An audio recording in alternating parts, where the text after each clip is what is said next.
Last class में हम लोग डिस्कस कर रहे थे SN1, SN2, E1 और E2 रिएक्शन, और आज हम कुछ रिएक्शन वीडियोस देखेंगे इन सारी रिएक्शंस के, जिससे आपको जो भी मैंने पढ़ाया था उसका थोड़ा सा और आइडिया मिल सके। ठीक है, SN1 रिएक्शन और E1 रिएक्शन जैसा कि हमने डिस्कस किया था, दोनों रिएक्शंस वो होती है जिसमें लिविंग ग्रुप पहली स्टेप में रिलीज होकर के कार्बोकेटायन जनरेट करता है, और SN1 रिएक्शन में क्या होता है, कार्बोकेटायन पर न्यूक्लियोफाइल के अटैक से सिग्मा बॉन्ड दोबारा बन जाता है, जबकि एलिमिनेशन में क्या होता है, नेबरिंग कार्बन एटम से H+ निकल करके और अल्कीन बन जाता है। तो हमने डिस्कस किया था कि elimination reactions will be favourable at high temperature while substitution reactions will be favourable at low temperature, but both the reactions are favoured when substrate forms 3 degree carbocation or resonance stabilized carbocation, base is very weak, okay, solvent is polar protic, living group is what, weak base, and at high temperature elimination will be favored and at low temperature SN1 will be favored, okay। तो reaction video देखते हैं हम,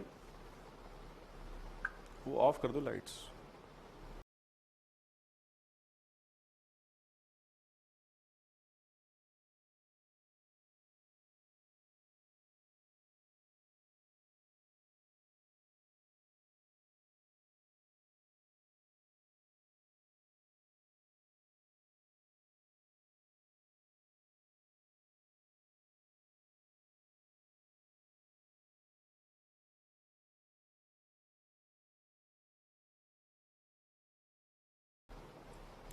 पहले हम देखते हैं elimination reaction का video.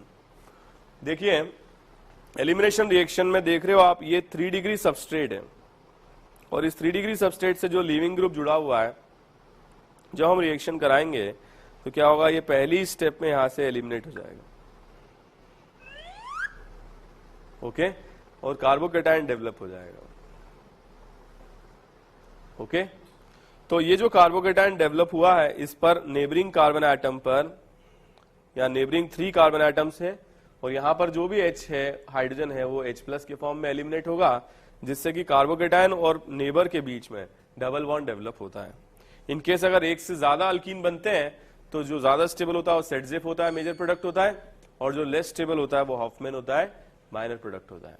ठीक है, समझ में आया आपको? इजी है ना ये तो आता है ना आप लोगों को पहले से।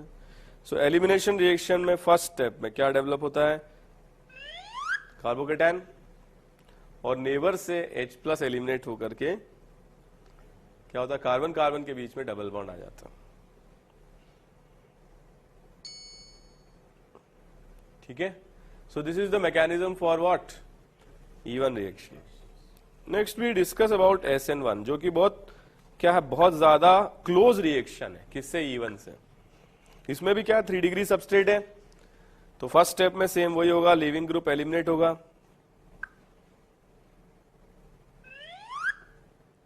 कार्बोकेटायन फॉर्म होगा। अब जो कार्बोकेटायन है ये प्लेनर है, और इस पर अटैक न्यूक्लियोफाइल का बोथ साइडेड हो सकता है। तो हमने डिस्कस किया था, अगर कायरल सेंटर डेवलप होता है तो दोनों फॉर्म में होगा, R फॉर्म में भी और S फॉर्म में भी। तो इस कार्बोकेटायन पर अटैक होगा किसका, न्यूक्लियोफाइल का, और वाटर न्यूक्लियोफाइल है, वाटर का अटैक होगा, जिससे O पर आ जाएगा प्लस चार्ज, और लास्ट स्टेप में यहां से H+ एलिमिनेट हो जाएगा।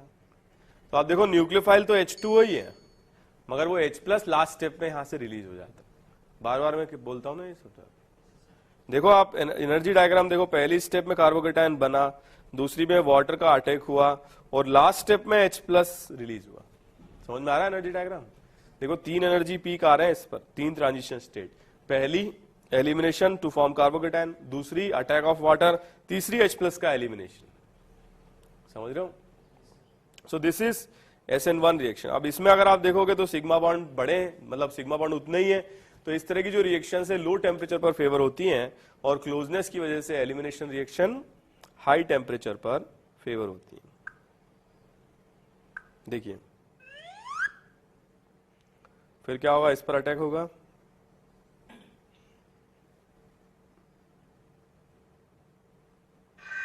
और H+ यहां से एलिमिनेट हो जाएगा। ठीक है, सही है ना ये? तो आगे बढ़े। तो this is one type of reaction. Next अगर अपन देखें यहां पर सब्स्टिट्यूशन रिएक्शन, मैंने बताया था आप लोगों को सब्स्टिट्यूशन कब होता है, जब स्टेरिक क्राउडिंग बहुत कम होती है, तब क्या होता है, न्यूक्लियोफाइल का अटैक बैक साइडेड होता है, और बैक साइडेड अटैक से ट्रांजिशन स्टेट बनती है जिसमें कार्बन के अराउंड 5 ग्रुप्स आ जाते हैं, sp2 नेचर होता है। लेकिन इस टाइप की रिएक्शन फेवर होती है जब न्यूक्लियोफाइल स्ट्रांग होता है और जब स्टेरिक क्राउडिंग बहुत ही कम होती है। तो अगर अपन इसमें डिस्कस करें, जैसे आप यहां देख रहे हैं CH3 ग्रुप,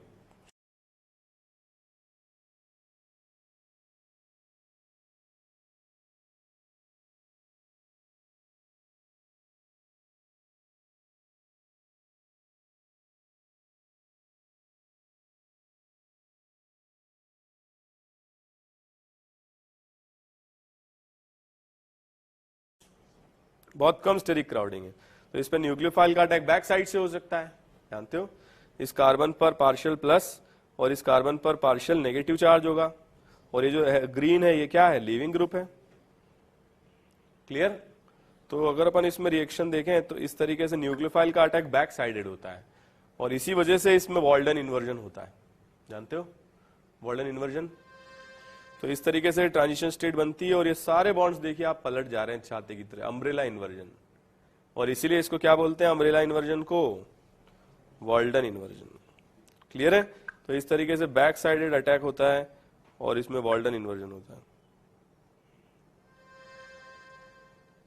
कोई डाउट? क्लियर?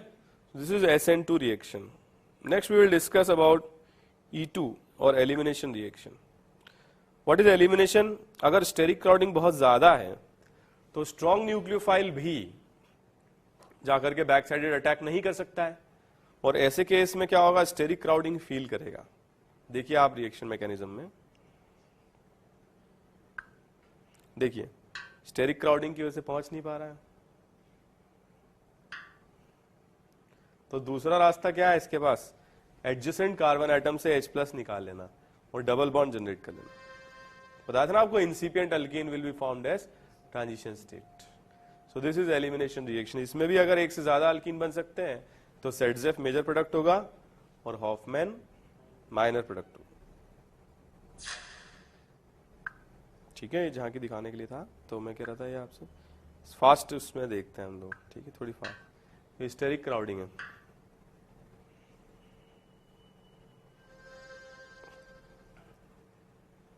ओके, जानते हो ना, तो पहले भी हम डिस्कस कर चुके हैं। क्या दिखाया था कभी मैंने आपको वीडियो? कभी नहीं दिखाया? तो चलो इलेक्ट्रोफिलिक एडिशन का भी दिखा देता हूं, जो मैंने पहले पढ़ाया था आपको। इलेक्ट्रोफिलिक एडिशन पढ़ा था ना हमने पहले। What is addition? पहले क्या होता है, इलेक्ट्रोफाइल का अटैक, और फिर क्या होता है, न्यूक्लियोफाइल का अटैक। जैसे बहुत सिंपल मॉलिक्यूल लेते हैं, propene CH2 double bond CH CH3, इस पर अगर इलेक्ट्रोफाइल का अटैक होगा तो सेंटर वाले कार्बन पर कार्बोकेटायन ज्यादा स्टेबल बनेगा, और इस पर न्यूक्लियोफाइल का अटैक बोथ साइडेड हो सकता है, फ्रंट एंड बैक। तो इस पर अगर अपन रिएक्शन कराते हैं, so first step will be attack of electrophile.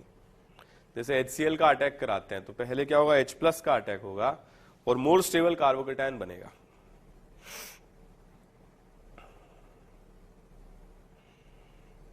Carbocation will be planar और इस पर न्यूक्लियोफाइल का अटैक दोनों साइड से हो सकता है। इससे एंट्रोपी देखिए कम हो रही है, तो लो टेम्परेचर पर फेवर करेगा। यस और no? Addition reactions are favourable at low temperature, elimination reactions are favourable at high temperature. समझ में आया ये? इसको बोलते हैं मार्कोनिकॉफ रूल। नेगेटिव पार्ट कौन सा था, ये हरा वाला Cl-, और पॉजिटिव पार्ट कौन सा था, H+। So negative part of adding molecule is attaching to the carbon having less number of hydrogen atom. ठीक है, फिर से देखो, बहुत सिंपल है, बहुत इजी रिएक्शन है। पहले H+ का अटैक और फिर न्यूक्लियोफाइल का attack.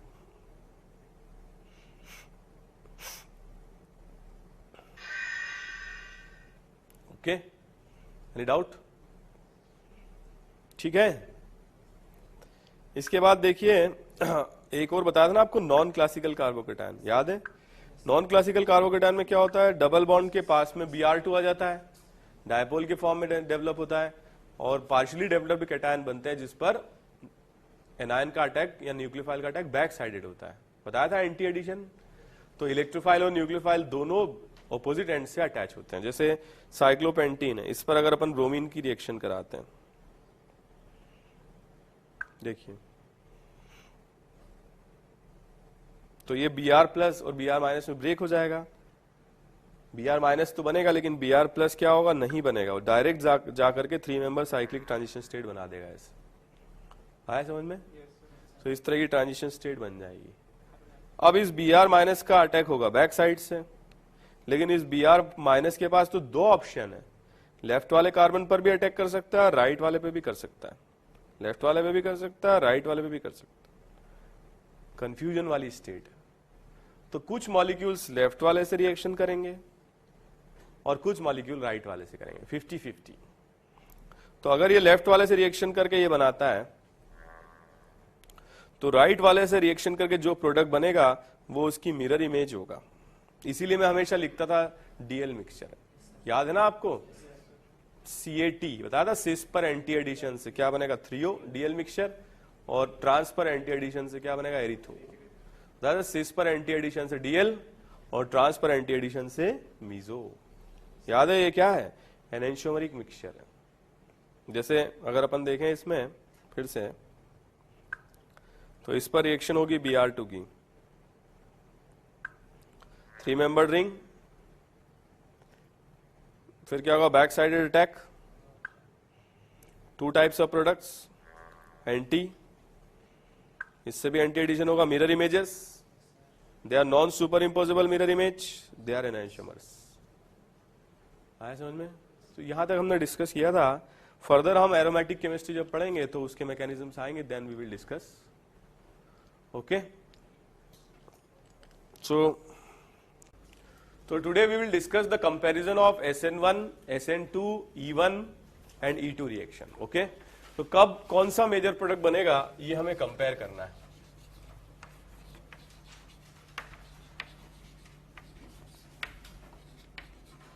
SN1, SN2, E1 and E2, ये चारों रिएक्शंस को हम कभी एलिमिनेट नहीं कर सकते।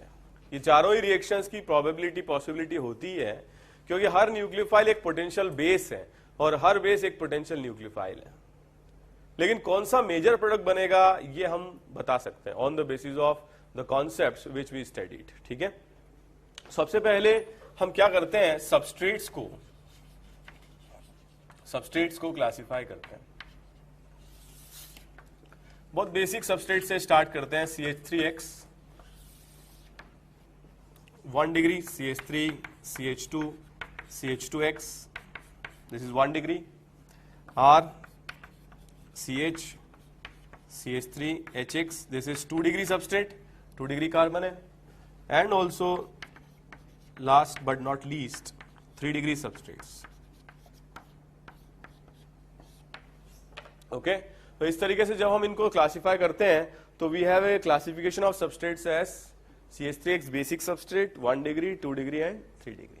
Now we classify the substances which will attack on this. इसको क्या बोलेंगे हम, reacting particle. These are all substrates.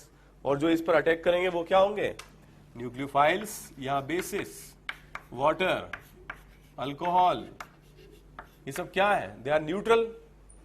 और इनको क्या बोलेंगे हम, न्यूट्रल या वीक न्यूक्लियोफाइल्स। समझ में आया? So all these are nucleophiles which are very weak और न्यूट्रल। बहुत सारे ऐसे हो सकते हैं जो क्या हो, स्ट्रॉन्ग हो, जो हम ऑलरेडी डिस्कस कर चुके हैं। CH3O माइनस, CH3OH स्ट्रॉन्ग है, एल्कोहलिक KOH स्ट्रॉन्ग है, सोडा अमाइड याद है। और बहुत सारे ऐसे हो सकते हैं जो मॉडरेट होंगे। मॉडरेट मतलब I minus, Br minus, Cl minus, RC double bond O minus, all these substrates are moderate substrates. मतलब they are not so strong and not so weak, क्योंकि चार्ज पार्टिकल है, इतने वीक भी नहीं है मगर बहुत ज्यादा स्ट्रॉन्ग भी नहीं है कि जो अल्फा कार्बन से या नेबर कार्बन से H+ एलिमिनेट कर सके। बहुत स्ट्रॉन्ग बेसिस भी नहीं है। ठीक है, अब जैसे अगर इस पे रिएक्शन कराते हैं CH3X पर तो क्या होगा, इसके पास कोई बीटा कार्बन ही नहीं है, तो क्या पॉसिबिलिटी है ही नहीं इसमें, E1 की और E2 की तो है ही नहीं पॉसिबिलिटी। क्यों, ये 2 कार्बन तो होने चाहिए एलिमिनेशन के लिए, यस और नो। और किसकी नहीं है पॉसिबिलिटी, SN1 की कोई पॉसिबिलिटी नहीं। अपने आप कार्बोकेटाइन कैसे बनेगा इसमें, ना रेजोनेंस स्टेबलाइज्ड है ना 3 डिग्री है। तो क्या हो सकता है इसमें? सिर्फ और सिर्फ क्या हो सकता है? सिर्फ और सिर्फ हो सकता है SN2, ओनली SN2। चाहे वीक हो, चाहे मॉडरेट हो, चाहे स्ट्रांग हो, the reaction product will be by SN2 reaction. मतलब अगर आप इस डायरेक्शन में जाते हो तो क्या बढ़ेगा? SN2 का परसेंटेज बढ़ेगा। लेकिन अगर आप इस डायरेक्शन में जाते हो तो क्या होगा? कम होगा। लेकिन बढ़ेगा क्या इस डायरेक्शन में जाओगे तो? E1 बढ़ेगा, SN1 बढ़ेगा और E2 भी बढ़ेगा। ये सुनो, क्यों बढ़ेगा? क्योंकि कार्बोकेटाइन की स्टेबिलिटी बढ़ेगी तो E1 और SN1 दोनों बढ़ेगा। और E2 क्यों बढ़ेगा? क्योंकि बल्कीनेस बढ़ेगी, क्राउडिंग बढ़ेगी, तो SN2 की जो अप्रोच है वो घटेगी और इससे क्या होगा? आसान हो जाएगा अल्फा कार्बन से H+ को एलिमिनेट करना। तो सबसे आसान आंसर होता है किसके लिए? CH3Cl के लिए या CH3Br के लिए। जो जो क्या होते हैं बेसिक सबस्ट्रेट्स होते हैं उनके लिए सबसे आसान होता है पता लगाना कि रिएक्शन का मेजर प्रोडक्ट किससे बन रहा है। आ रहा है समझ में कि नहीं आ रहा है? ओके, जो रिएक्शन कराते हैं कौन से? ये वाले सबस्ट्रेट्स, ठीक है, 3 डिग्री। सो 3 डिग्री के केस में अगर आप ये वीक या न्यूट्रल लेते हो तो रिएक्शन का मैकेनिज्म या तो क्या होगा? E1 या क्या होगा? SN1। बट मैंने आपको बताया अगर हैलाइड ग्रुप्स, लिविंग ग्रुप्स हैं तो मोर देन 50 डिग्री सेल्सियस पर E1 will be major product and less than 25 degree Celsius पर या equal to that SN1 will form the major product. And as the with the increase in temperature the percentage of elimination will also increase। ठीक है, लेकिन अगर अपन strong bases लेते हैं, strong bases लेते हैं तो क्या होगा? The major product of the reaction will be formed by E2। Is is clear? But in case of moderate bases क्या होगा? एलिमिनेशन तो पॉसिबल होगा नहीं, बिकॉज एलिमिनेशन के लिए रिक्वायर्ड है वेरी वेरी स्ट्रॉन्ग बेस, और SN2 पॉसिबल होता नहीं है क्योंकि 3 डिग्री सबस्ट्रेट है। तो इसमें भी वही चांस बनते हैं किसके? SN1 के और E1 के। जहां SN1 है वहां E1 तो होगा ही, क्योंकि दोनों मैकेनिज्म ऑलमोस्ट सिमिलर है। ठीक है, बट SN1 कब होगा? लो टेम्परेचर पर, और E1 कब होगा? High temperature. I hope it is clear, समझ में आ रहा है? So this is about what? 3 degree substrates. Okay, now we will discuss about 1 degree and 2 degree. In case of 1 degree क्या होगा? Most favourable reaction will be SN2, least crowding होगी, कोई doubt? तो नॉर्मली इस रिएक्शन में भी क्या होता है? SN2 रिएक्शन फॉर्म करता है major product because of least क्राउडेडनेस।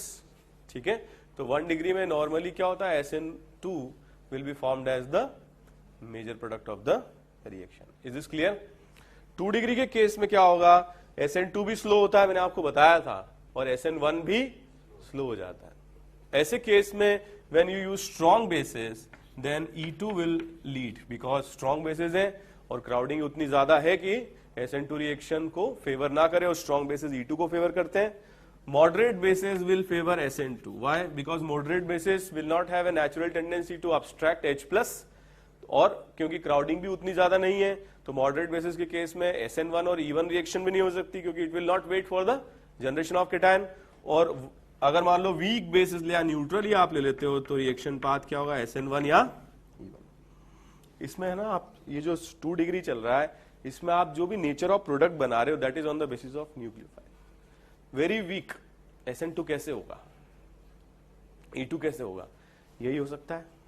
तो again temperature will decide the nature of the product, major product. Substitution, elimination अगर होगा, मतलब बहुत स्ट्रॉन्ग बेस है तो क्या होगा? एलिमिनेशन होगा, और मॉडरेट है तो एलिमिनेशन तो नहीं हो सकता। मॉडरेट है मतलब इट्स ए वीक बेस। ठीक है, वीक बेस है तो क्या होगा? इजी रिएक्शन होगी। इजी पाथ क्या है? SN2 path. Is this clear? So this is an outline to solve the questions जिसमें आपको खुद बताना हो रिएक्शन का मेजर प्रोडक्ट किससे बन रहा है। ठीक है, तो एक आउटलाइन है, इसके बेसिस पर आप सॉल्व कर सकते हो। सबसे कम प्रेशर होता है 1 डिग्री पर, और सबसे ज्यादा प्रेशर होता है किस पर? 3 डिग्री पर, क्योंकि 1 डिग्री अगर है तो क्राउडिंग बहुत कम है और सिर्फ SN2 रिएक्शन सपोर्ट होती है, लेकिन 3 डिग्री में सब सपोर्ट हो जाता है, SN1 भी, E1 भी और E2 भी। SN1 और E1 कब होता है?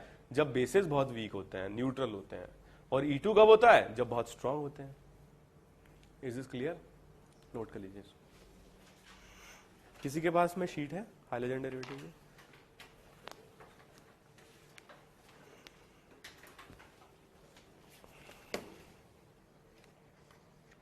वैसे मैंने ये जो टेबल है बहुत ज्यादा एलाबोरेट फॉर्म में आपके स्टडी मटेरियल में भी दी हुई है, और पेज नंबर 12 पर हैलोजन डेरिवेटिव शीट में आपको पेज नंबर 12 पर ये मिलेगा।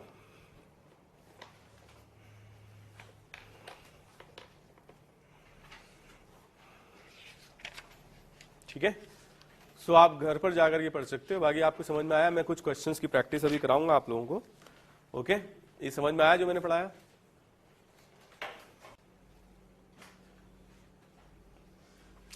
तो नेक्स्ट कुछ और सबस्ट्रेट्स हैं जो मैं आपके साथ डिस्कस करना चाहता हूं।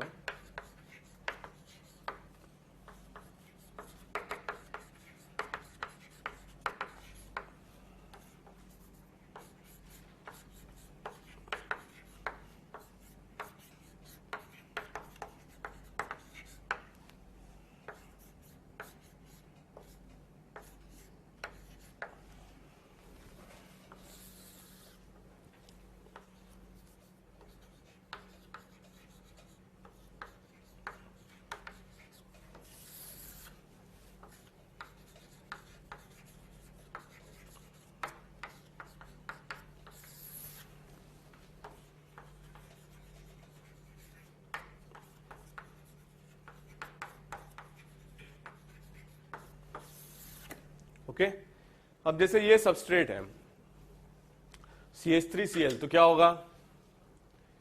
वीक है ना ये? क्या ये रिएक्शन दे पाएगा? वीक के साथ दे पाएगा? मॉडरेट के साथ? स्ट्रॉन्ग के साथ? वाई? क्योंकि डबल बॉन्ड कैरेक्टर है ना, मैं आपको पहले भी बताया था कार्बन और क्लोरीन में क्या है? डबल बॉन्ड कैरेक्टर है, और इस वजह से क्या होगा? ये कभी भी लिविंग ग्रुप के फॉर्म में रिलीज नहीं होगा। ठीक है, अगर हम वीक इसकी जो रिएक्शन है वीक में कराते हैं, ये रेजोनेंस स्टेबलाइज कार्बोकेटायन फॉर्म कर सकता है, तो ऐसे में रिएक्शन का मैकेनिज्म क्या हो जाएगा? ऐसे में। और मॉडरेट में या स्ट्रॉन्ग में क्या होगा? रिएक्शन का पाथ मेजर प्रोडक्ट किससे बनेगा? SN2 से। क्या ये रिएक्शन दे पाएगा? ठीक है, क्योंकि डबल बॉन्ड कैरेक्टर होगा। लेकिन क्या ये रेजोनेंस स्टेबलाइज कार्बोकेटायन फॉर्म कर सकता है? तो अगर आप वीक लोगे तो रिएक्शन का पाथ या मैकेनिज्म क्या हो जाएगा? और मॉडरेट में और स्ट्रॉन्ग में SN2 ही रहेगा। कोई डाउट? और अगर ये सबस्ट्रेट लेते हो तो क्या होगा? तब होगा क्या कुछ? No reaction. वाई?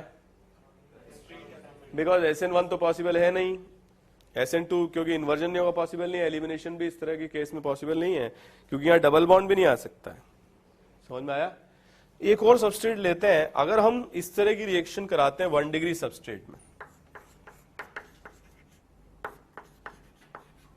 ये 1 डिग्री है, लेकिन अगर हम इसकी रिएक्शन कराते हैं इससे Adnan Sami nucleophile, strong nucleophile है, तो इसकी एक्सपेक्ट क्या करते हो आप रिएक्शन? क्या E1 से हो सकती है? क्या E1 हो सकती है? क्योंकि हमने सबस्ट्रेट तो फिक्स कर ही लिया है, मतलब रिएक्शन करा रहे हैं हम स्ट्रॉन्ग न्यूक्लियोफाइल से, तो E1 और SN1 का तो कोई सवाल ही नहीं उठता है। When you are using a strong nucleophile तो कार्बोकेटायन तो जनरेट होगा नहीं। दूसरा क्या हो सकता है? SN2 हो सकता है और E2 हो सकता है। तो SN2 और E2 में से who will form the major product? E2. Why? Because ये खुद क्राउडेड है ना, तो इसीलिए क्राउडिंग की वजह से ये हमेशा SN2 का जो रेट है वो डिक्रीज होगा, और 1 डिग्री भी E2 मेजर प्रोडक्ट दे सकता है अगर बेस क्राउडेड हो, तो या स्ट्रॉन्ग बेसिस हो, हाईली क्राउडेड बेस हो, तो 1 डिग्री भी E2 प्रोडक्ट मेजर प्रोडक्ट बना सकता है। आया समझ में? So with all these comparison मुझे लगता है आप बहुत आराम से, बहुत ही आराम से आप इस तरह के क्वेश्चन सॉल्व कर सकते हो जिसमें आपको कंपैरिजन दिया हुआ। ओके, नोट कर लीजिए।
ओके, कंप्लीट करें आप क्वेश्चंस।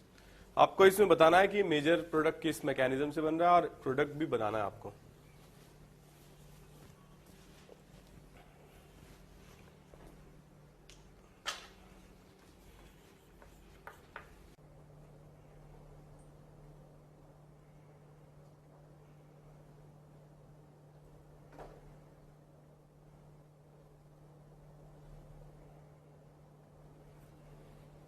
करें स्टार्ट। ओके, तो फर्स्ट क्वेश्चन हो गया होगा सबसे, क्या होगा मैकेनिज्म? SN2। कोई डाउट तो नहीं है? 1 डिग्री है, प्रोडक्ट क्या बनेगा?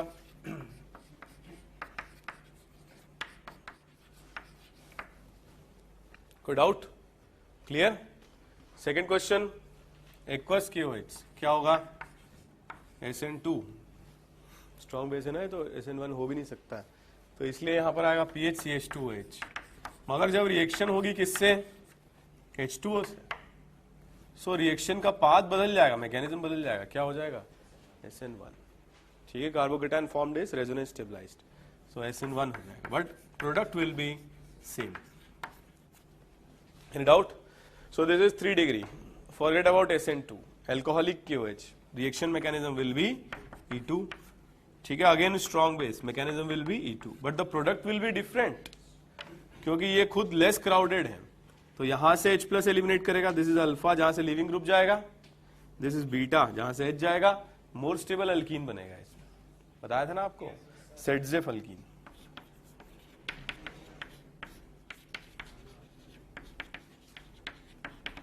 Is this clear? बट ये जब स्टेरिकली क्राउडेड होगा तब यहां से एलिमिनेशन होगा बीटा डैश से, ठीक है, क्योंकि खुद क्राउडेड है इसलिए। और मेजर प्रोडक्ट जो बनेगा that will be Hofmann alkene. समझ में आ रहा है? ये मैंने गलत बना दिया, this should be Saytzeff alkene and this should be Hofmann alkyne.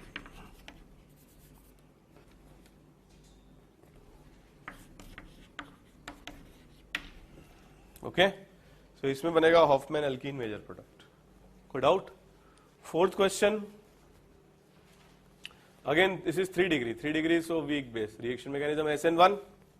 SN1 में हमेशा क्या होता है? रेसमाइजेशन होता है, और रेसमाइजेशन से क्या होगा? जो कायरल सेंटर डेवलप होगा इस तरीके से होगा, एक ये बनेगा और एक इसका मिरर इमेज बनेगा।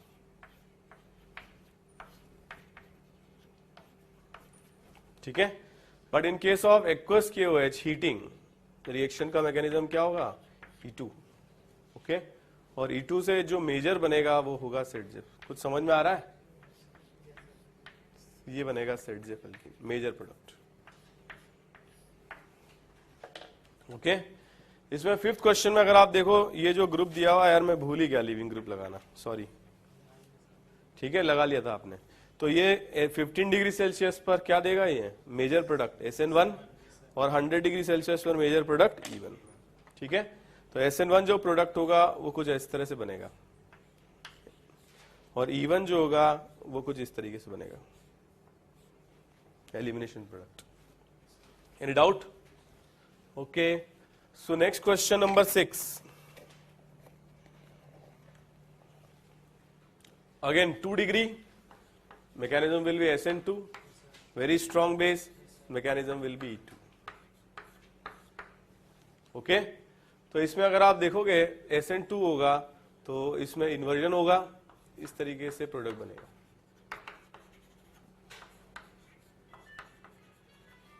ओके, और अगर क्राउडेड बेस होगा तो एलिमिनेशन होगा और एल्कीन बनेगा इस तरह से। Any doubt? इस तरीके से E2 एलिमिनेशन होगा, अल्कीन बनेगा। सही थोड़ी लिखा है मैंने, गलत लिखा है ना? लेस क्राउडेड कार्बन से रिएक्शन होगी तो ये वाला अल्कीन बनेगा इसमें। ओके, मैंने आपको बताया था 1 डिग्री में भी अगर क्राउडिंग बहुत ज्यादा है तो रिएक्शन का पाथ या मैकेनिज्म क्या होगा? Elimination, E2। ठीक है, E1 SN1 तो हो नहीं सकते क्योंकि कार्बोकेटायन रेजोनेंस स्टेबलाइज्ड नहीं है। रेजोनेंस स्टेबलाइजेशन नहीं होने के कारण इसमें E2 मैकेनिज्म से प्रोडक्ट बनेगा। Okay, 8th question, alcoholic KOH, the path will be E2, और इसमें भी 2 प्रोडक्ट बनेंगे, एक ये बनेगा सेटजेफ और एक ये बनेगा हॉफमैन, और ये वाला होगा मेजर और दूसरा वाला प्रोडक्ट होगा minor product. Okay, next question, इसके बल्की बेसिस की प्रेजेंस में ये हो जाएगा major product, mechanism will be same E2 but less crowded carbon से एलिमिनेशन होगा, ये मेजर प्रोडक्ट बनेगा। Okay, next question, 10 degree Celsius, of course SN1 weak base है, तो finally it will form OH। So today we discussed about the comparison of SN1, SN2, E1 and E2। अब हम एक practice session लेंगे, जो लोग online पढ़ रहे हैं वो DPP नंबर 2 अटेम्प्ट करें, ठीक है, and then we will discuss that DPP। Okay, तो सब लोग अब जो इसकी शीट है हैलोजन डेरिवेटिव की वो निकाल लीजिए और DPP नंबर 2 आप लोग अटेम्प्ट करें।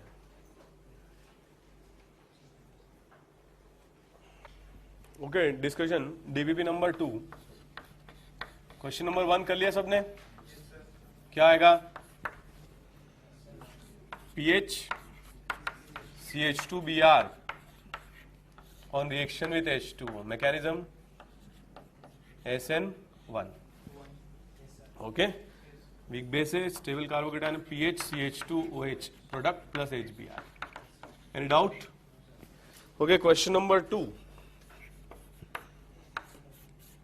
cyclohexanes, chlorocyclohexane, reaction with SH minus SN2, 2 degree, mechanism SN2, Cn minus SN2, third E2, ठीक है, ETO minus E2, strong base, ठीक है। प्रोडक्ट, नेचर ऑफ प्रोडक्ट, यहाँ पर Cl की जगह पर क्या आ जाएगा? SH, यहाँ पर क्या आ जाएगा? Cn, यहाँ क्या आ जाएगा? एलिमिनेशन हो जाएगा, E2 आ जाएगा, ठीक है, अल्कीन आ जाएगा।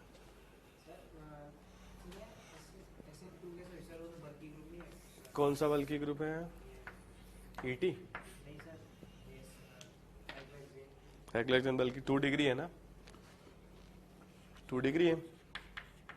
CH3 CH2Br, अरे 2 डिग्री में तो एलिमिनेशन होगा ना स्ट्रॉन्ग, तो इसमें सब्स्टिट्यूशन ही तो होगा, और क्या होगा? 2 डिग्री है। SN1 कैसे होगा यार? Cn माइनस, आप न्यूक्लियोफाइल ले रहे हो, न्यूक्लियोफाइल Cn माइनस लोग कैसे होगा? Next CH3O minus, of course SN2, ठीक है।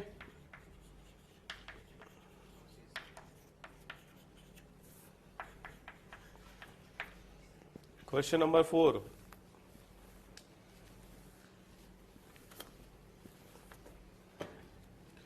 क्वेश्चन नंबर 4 क्या होगा?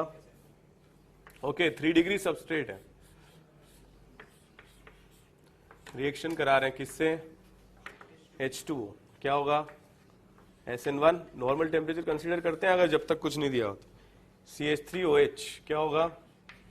SN1।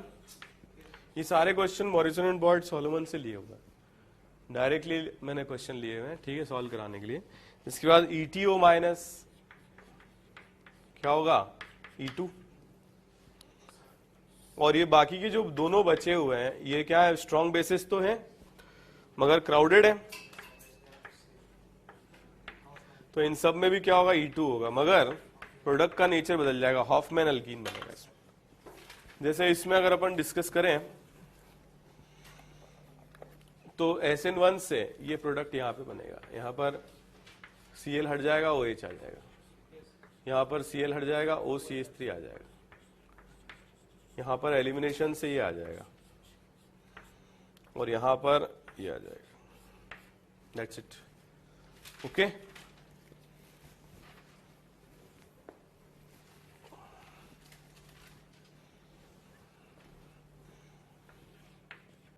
Question number 5।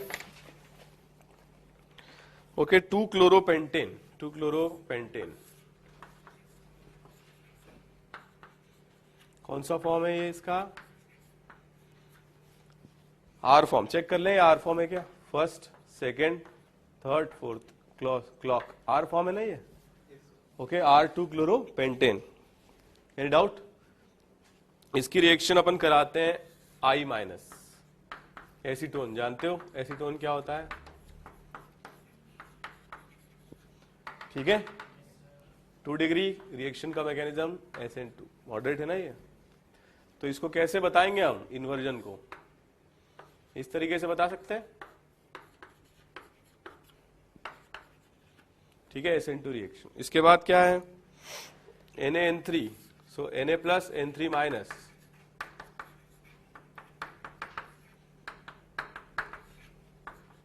Again reaction mechanism SN2, बना लोगे, इन्वर्टेड प्रोडक्ट बनेगा। इसके बाद क्या है, CH3 double bond O minus, same SN2। इसके बाद क्या है, ETO माइनस, बस। तो ETO माइनस में क्या होगा, E2, तो E2 में एलिमिनेशन होगा, ठीक है, और एलिमिनेशन से ये बनेगा Saytzeff major product, that's it. तो बाकी के क्वेश्चंस आप लोग अटेम्प्ट करें, ठीक है, और नेक्स्ट क्लास में हम डिस्कस करेंगे ये सारी पूरी डीपीपी, ओके। तो अभी मैं स्टार्ट कर देता हूं नेक्स्ट टॉपिक, E1CB रिएक्शन, जो इस चैप्टर का लास्ट मैकेनिज्म टॉपिक है, ओके। सो नेक्स्ट अपन स्टार्ट कर देते हैं E1CB।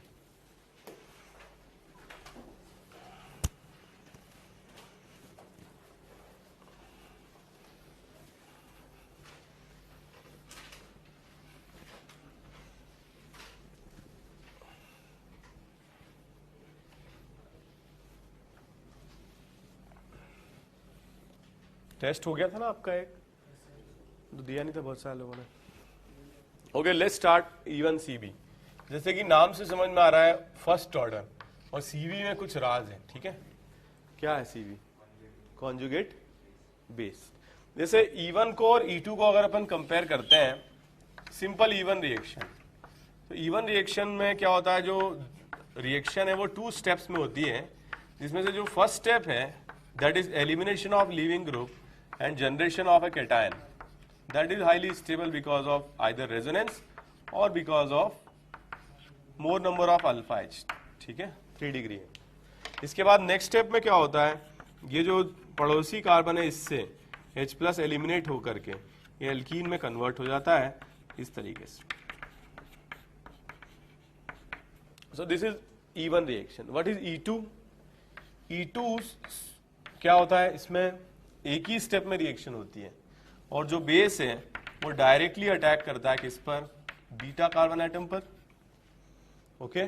और इस तरह की रिएक्शन में simultaneous bond cleavage, bond formation होता है और ट्रांजिशन स्टेट बनती है, मतलब ये इसे इलेक्ट्रॉन पे डोनेट करता है, एट द सेम टाइम ये लिविंग ग्रुप के फॉर्म में जाता है, और इस तरह की ट्रांजिशन स्टेट बनती है इसमें।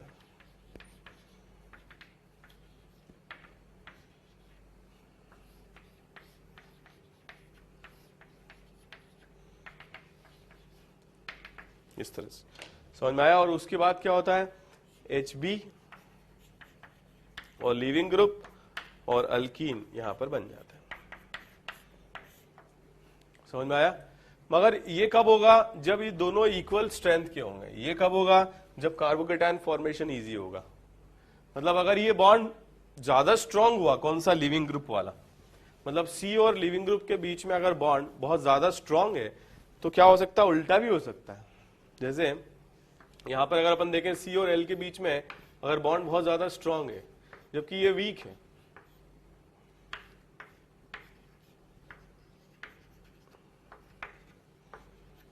तो कभी ऐसा भी तो हो सकता है कि जो बेस है वो इस H प्लस को पहले एलिमिनेट कर ले, ठीक है, ऐसा हो सकता है।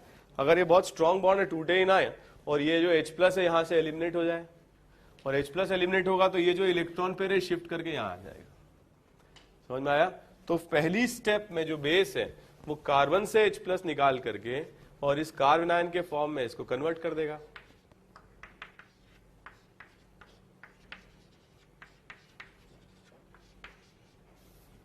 प्लस Hb, कोई डाउट। और सेकेंड स्टेप में क्या होगा, जो कार्बन आयन फॉर्म हुआ है वो कार्बन आयन नेबरिंग कार्बन पर अटैक करके लिविंग ग्रुप को एलिमिनेट कर देगा, क्लियर। और फिर इससे इन दोनों के बीच में, कार्बन और कार्बन के बीच में क्या आ जाएगा, डबल बॉन्ड आ जाएगा।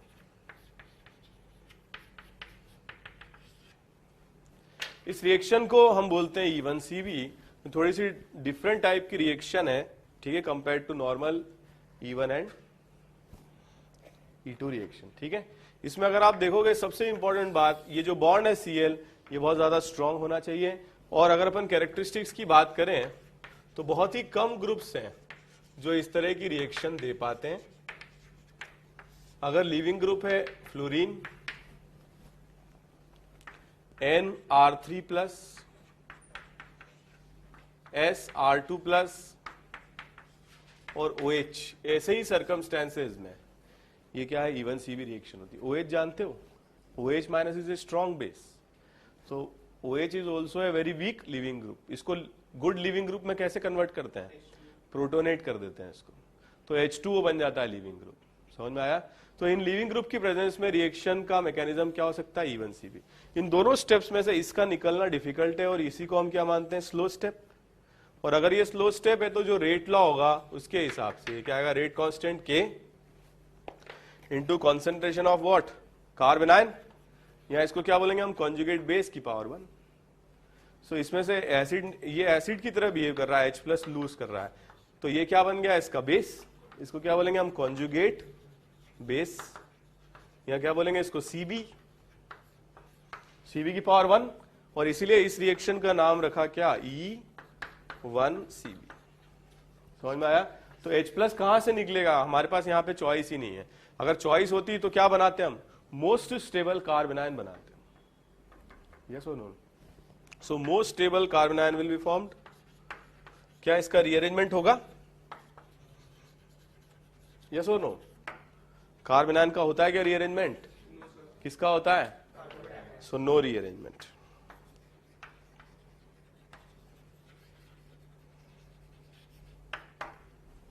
ठीक है, इस मैकेनिज्म को हम E1CB इसलिए कहते हैं क्योंकि ये रिएक्शन फर्स्ट ऑर्डर है, किसके रेस्पेक्ट में, कॉन्जुगेट बेस के रेस्पेक्ट में, इसीलिए E1CB कहते हैं।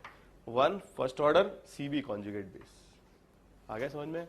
बट मैंने आपको क्या गला फाड़ फाड़ के कई बार चिल्ला के बोला, F हमेशा E1CB रिएक्शन देगा, SN1 SN2 E1 E2 reaction नहीं देता। अल्काइल फ्लोराइड स्पेशल केस होते हैं, they will give only E1CB reaction, ठीक है, and that too in the presence of very strong basis, क्योंकि H+ निकालना है वो भी कार्बन से, सो टू उखाड़ो a proton from H carbon is a very difficult task, so basis which are required will be very very strong.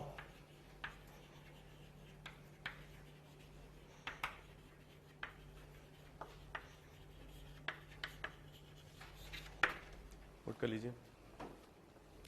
सो आज के लिए यहीं पर हम लेक्चर स्टॉप करते हैं। नेक्स्ट क्लास में हम और डिटेल में डिस्कस करेंगे E1CB, SNI और SNNGP, ये मुझे पढ़ाना है, और रेस्ट आप लोग NCERT जरूर पढ़ें क्योंकि उसमें बहुत सारी रिएक्शन है, PCl3, PCl5, SOCl2, जो आपके बोर्ड में काफी काम आएंगी। Okay, thank you very much.